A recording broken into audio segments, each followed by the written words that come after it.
चूड़ी ले लो चूड़ी, लाल पीली हरी नीली सतरंगी चूड़ी। ए बेटी, चूड़ी ले लो बेटी, देखो कितनी सुंदर चूड़ियां हैं मेरे पास। ना ना अम्मा, मुझे नहीं चाहिए। ले लो बेटी, 2 दिन हो गए कुछ कमाई नहीं हुई, ज्यादा नहीं तो 1 दर्जन ही ले लो। ओफो अम्मा, कहा ना नहीं चाहिए, क्यों फालतू में पीछे पड़ी हो। एक बार फिर कांता को नाउम्मीदी हाथ लगी थी। एक वक्त था जब कांता की कांच की चूड़ियां हाथों हाथ बिक जाया करती थी, लेकिन अब ऐसा नहीं था। एक तो बढ़ती उम्र की मार, ऊपर से मार्केट में एक से बढ़कर एक डिजाइनर चूड़ियों के आ जाने से कांता का काम अब लगभग ठप ही पड़ गया था। कांता पास की ही बस्ती में अपने इकलौते बेटे किशन के साथ रहा करती थी। किशन बचपन से ही अपाहिज था, इसीलिए कांता को ही घर चलाने के लिए काम करना पड़ता था। वो कई सालों से चूड़ियां बेचने का काम कर रही थी, लेकिन वक्त के साथ लोगों की पसंद और जरूरतें अब बदल गई थी, जिस वजह से अब कांता के सामने रोजी रोटी का संकट आ खड़ा हुआ था। हे भगवान, आज भी एक चूड़ी नहीं बिकी, अब क्या होगा, घर में पकाने के लिए कुछ भी नहीं है। कांता ये सब सोच ही रही थी कि अचानक वहां से एक बड़ी सी गाड़ी गुजरी। जिस जगह कांता अपनी चूड़ियां बेचा करती थी, वहां एक मिट्टी का बड़ा गड्ढा था। उस बड़ी सी गाड़ी का पहिया उस गड्ढे से होकर गुजरा, जिस वजह से काफी सारा गंदा पानी उछलकर कांता की तरफ आ गया। अंधा है क्या? अमीरी के नशे में गरीब दिखाई भी नहीं दे रहे क्या? वो गाड़ी आगे जाकर रुक गई थी। तभी उसमें से एक लड़की बाहर निकली और कांता से जाकर बोली, अम्मा जी, माफ कर दीजिए, मेरे ड्राइवर से गलती हो गई। आपका ज्यादा नुकसान हो गया क्या? ज्यादा के लिए है ही क्या मुझ बुढ़िया के पास बिटिया। खैर, अब जो हो गया सो हो गया। जाओ, तुम जाओ अपने रास्ते। लगता है आज का दिन ही खराब है। नहीं अम्मा, आप मुझे बताओ ना, आपका कितना नुकसान हुआ है, मैं उसकी भरपाई कर दूंगी। जाने दो बिटिया, मेरी ये चूड़ियां वैसे भी अब कोई नहीं खरीदता, तो उन पर मिट्टी पड़े या ये टूट जाए क्या फर्क पड़ता है। उस लड़की का नाम मानसी था, जो शहर के एक बड़े बिजनेसमैन की इकलौती बेटी थी और हर रोज उसी रास्ते से अपनी बड़ी सी गाड़ी में बैठकर कॉलेज जाया करती थी।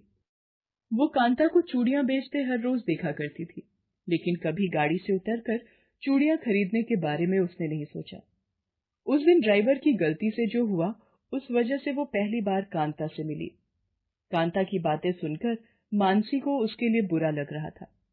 वो कांता की मदद करना चाहती थी, लेकिन वो जानती थी कि इसके लिए उसे कोई दूसरा रास्ता अपनाना होगा।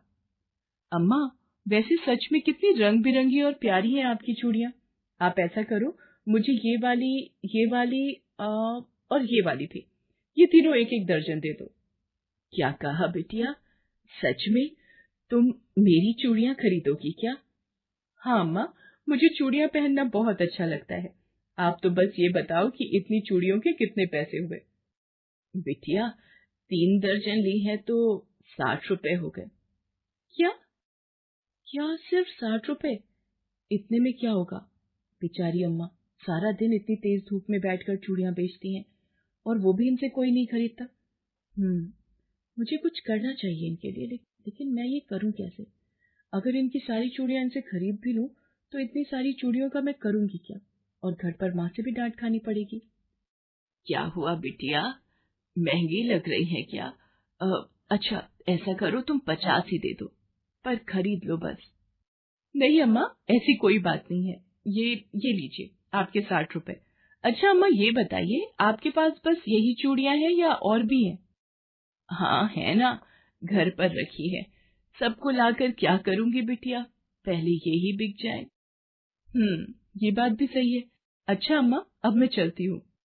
इसके बाद मानसी अपनी गाड़ी में बैठकर वहां से चली जाती है, लेकिन वहां से जाने के बाद भी वो सारा दिन कांता के बारे में ही सोचती रही। वो किसी भी तरह से कांता की मदद करना चाहती थी।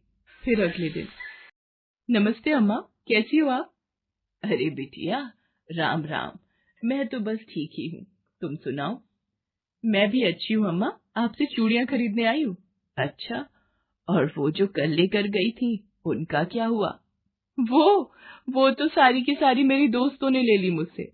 उन्हें इतनी पसंद आई कि एक भी नहीं छोड़ी मेरे लिए, इसीलिए आज फिर से आई हूँ। लेकिन अम्मा, आज कुछ और चूड़ियां दिखाना, कल जो दी थी उनसे महंगी। बिटिया, उनसे महंगी तो ये वाली है, ये 40 रुपए दर्जन है, और ये वाली 50 रुपए दर्जन। तो ऐसा करो अम्मा, ये 50 वाली 5 दर्जन दे दो। हैं? क्या कहा बिटिया? 5 दर्जन? इतनी तो नहीं है मेरे पास अभी। हाँ, घर पर रखी है, वहां से जाकर लानी पड़ेंगी। चूड़ियां तो मुझे चाहिए अम्मा, मेरी सहेलियों ने मंगवाई है मुझसे, उन सब के लिए लेकर जानी है। ऐसा करते हैं, आपके घर ही चलते हैं, मैं वहीं देखकर रंग भी पसंद कर लूंगी, और वैसे भी अब शाम हो गई है, आपको घर तो जाना ही होगा, तो मैं ही आपको ले चलती हूँ अपनी गाड़ी से। मानसी कांता को उसकी चूड़ियों की टोकरी के साथ अपनी गाड़ी में बिठा लेती है और फिर उसके घर जाती है। घर के नाम पर कांता के पास बस एक टूटी फूटी झोपड़ी थी, जो आधी से ज्यादा तो कांच की चूड़ियों से ही भरी हुई थी। एक कोने में उसका बेटा किशन था, जो बिस्तर पर था। उसे देखकर मानसी ने कांता से पूछा, अम्मा, ये कौन है? ये मेरा बेटा है किशन, ये बचपन से ही ऐसा है, बस ये और मैं ही हैं, एक दूसरे का साथ देने के लिए। चलो बिटिया, तुम यहाँ बैठो, मैं तुम्हें चूड़ियां दिखाती हूँ। अब तक तो मानसी सिर्फ कांता की मेहनत देखकर ही उससे प्रभावित थी, लेकिन अब जब उसने कांता की गरीबी और उसके हालात अपनी आंखों से देख लिए थे, तो उसने मन ही मन ठान लिया कि चाहे जो हो जाए, वो कांता की मदद करके ही रहेगी। अम्मा, आप ऐसा करो, आपके पास जितनी भी चूड़ियां हैं, मुझे सारी दे दो। लेकिन बिटिया, तुम इतनी सारी चूड़ियों का क्या करोगी? थोड़ी बहुत सहेलियों को दे दूंगी और कुछ खुद पहनूंगी। और हाँ, मुझे अभी याद आया कि मेरी एक रिश्तेदार है जो चूड़ियों से घर सजाने का सामान बनाती है, तो कुछ उन्हें भी दे दूंगी मैं। अच्छा बिटिया, बहुत अच्छी बात है, भगवान तुम्हारा भला करे। कांता की तो जैसे लॉटरी ही लग गई थी। पिछले कई हफ्तों से उसकी एक भी चूड़ी नहीं बिकी थी, लेकिन अब अचानक ही उसकी सारी चूड़ियां मानसी ने खरीद ली, और वो भी मुंह मांगी कीमत पर। कांता के पास अब काफी पैसे थे, जिनसे वो अपना और अपने बेटे का खर्च चला सकती थी। मानसी सिर्फ यही नहीं रुकी, वो हर हफ्ते आकर कांता से ढेर सारी चूड़ियां खरीद कर ले जाने लगी, वो भी सीधे उसके घर से। इसीलिए अब कांता को सड़क के किनारे धूप में बैठकर चूड़ियां बेचने की जरूरत नहीं थी। फिर एक दिन, अरे लक्ष्मी, यहाँ तो आ जरा, ये चूड़ियां तू कहाँ से लाई? ये मुझे एक दीदी ने दी है। दीदी? कौन सी दीदी?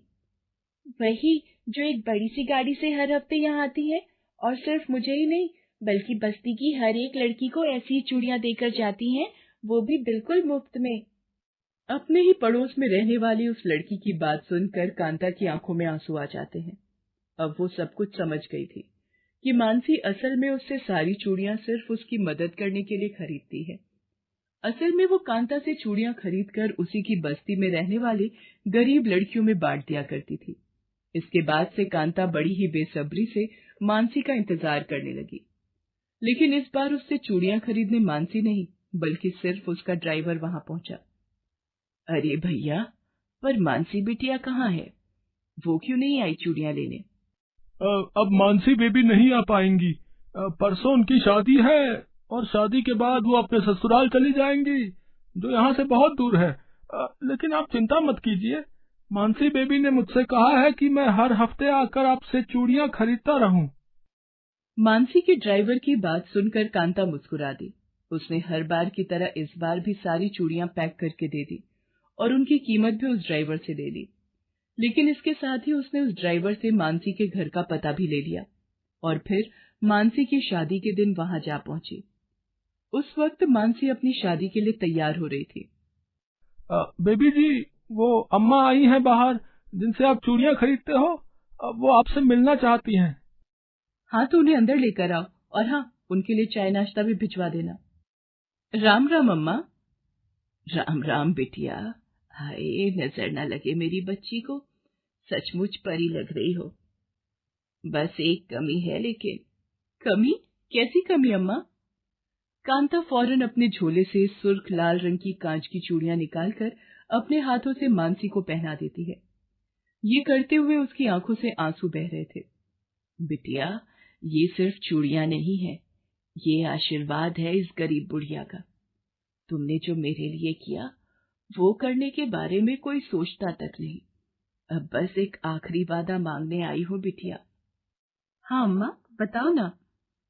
बिटिया, जब कभी ससुराल से अपने मायके आओ तो अपनी इस बूढ़ी अम्मा से मिले बिना वापस नहीं जाना। इसके साथ ही मानसी कांता को गले से लगा लेती है। भले ही माली हालत में कांता और मानसी की कभी बराबरी नहीं हो सकती थी, लेकिन सिर्फ कांच की चूड़ियों ने इन दोनों के बीच जो रिश्ता बना दिया था वो बहुत खास था।